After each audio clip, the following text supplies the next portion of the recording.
मनोहर का घर पुराने कब्रिस्तान के पीछे था और उसके घर के छत से वह कब्रिस्तान अच्छे से दिखता था। वह रोज उस कब्रिस्तान को पार करके ही अपने काम पर जाता था। मनोहर के 2 बच्चे थे और दोनों बच्चे बड़े ही शैतान थे। बड़े बेटे का नाम रॉकी और छोटे बेटे का नाम विकी था। एक बार गर्मी की छुट्टियों में रॉकी और विकी की बहन सोनिया भी आई हुई थी। तीनों मिलकर रात के लगभग 12 बजे एक रूम में ट्रूथ और डरे खेल रहे थे। रॉकी सोनिया से पूछता है कि तुम ट्रूथ लोगी या डरे।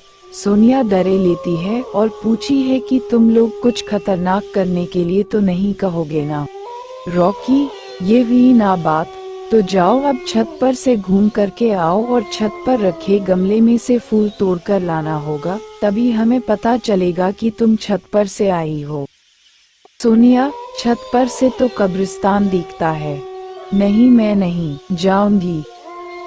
रॉकी और विकी दोनों सोनिया को छत पर जाने के लिए जबरदस्ती बोलते हैं। सोनिया छत पर जाती है और जैसे ही गमले में लगे फूल की तरफ बढ़ती है तभी उसकी नजर कब्रिस्तान की ओर पड़ती है। कब्रिस्तान में एक बड़ा सा सूखा पेड़ होता है। वह देखती है कि उस पेड़ पर एक सर कटी हुई उल्टी लाश लटक रही होती है। सोनिया उसे देखती है और जोर से चिल्लाती हुई बेहोश हो जाती है। फिर जब सोनिया बहुत देर तक छत पर से नहीं लौटती है तो रॉकी और विकी दोनों डर जाते हैं और वह छत पर जा कर के देखते हैं तो पाते हैं कि सोनिया बेहोश पड़ी है। वो तुरंत मनोहर को बुलाते हैं और सारी बात बताते हैं। मनोहर, तुम तीनों को ऐसा खेल खेलने की जरूरत क्या थी? और रॉकी, तुम तो जानते हो उस कब्रिस्तान के बारे में कैसी कैसी खबरें आती है, फिर भी तुम सोनिया को रात में छत पर जाने के लिए क्यों भेजा?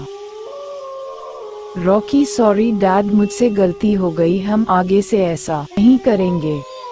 मनोहर, और फिर कभी दोबारा ऐसा काम किया तो तुम दोनों को उसी कब्रिस्तान में छोड़ आऊंगा। अच्छा सोनिया बेटी, ये बताओ तुमने वहाँ ऐसा क्या देख लिया था कि तुम वही बेहोश हो गई? सोनिया सही हुई हालत में मनोहर को सारी बात बताती है कि उसने क्या देखा। मनोहर ने उस कब्रिस्तान के बारे में ऐसी खबरें पहले भी सुनी हुई थी, इसलिए वह सोनिया को डांटता नहीं है और बच्चों को संभल कर रहने की सलाह देता है। एक दिन मनोहर को काम से छुट्टी मिलने में देर हो जाती है और उस दिन उसे ऑटो भी नहीं मिलता है। वह पैदल ही घर की ओर चल पड़ता है। इधर विकी और रॉकी दोनों आपस में बात करते हैं। रॉकी, विकी, तुम्हें क्या लगता है सोनिया ने जो कहा वो सच है? मुझे तो लगता है कि वो सिर्फ बातें बना रही है, वो उसका भ्रम होगा। विकी, अरे नहीं भाई, तुमने उसकी हालत देखी नहीं, एक दिन भी और यहाँ रुकने को तैयार नहीं हुई। मुझे लगता है कि उसने सच में कुछ देखा होगा।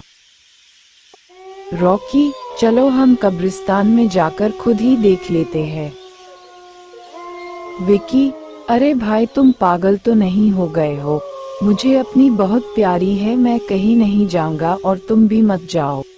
विकी के मना करने के बावजूद रॉकी नहीं मानता है और वह अकेले ही कब्रिस्तान की ओर चल देता है। कब्रिस्तान का दरवाजा खोलता है और अंदर चला जाता है।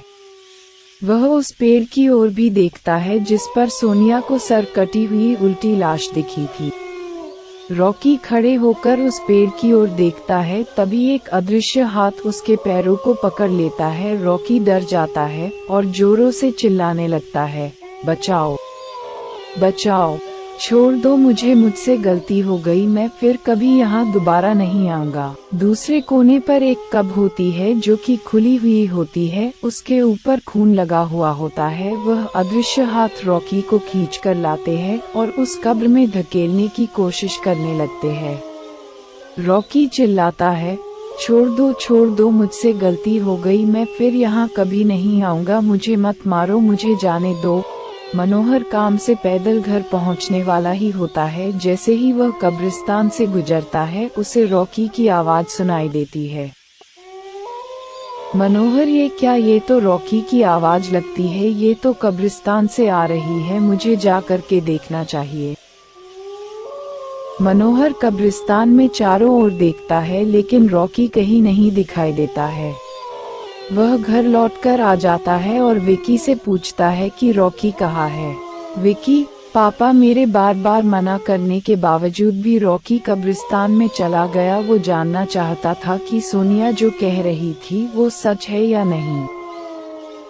मनोहर, हमारे पास समय बिल्कुल भी नहीं है, जाओ घर के मंदिर में शंख में जो जल रखा है वो जल्दी से लेकर आओ, हमें रॉकी को खोजने कब्रिस्तान जाना पड़ेगा।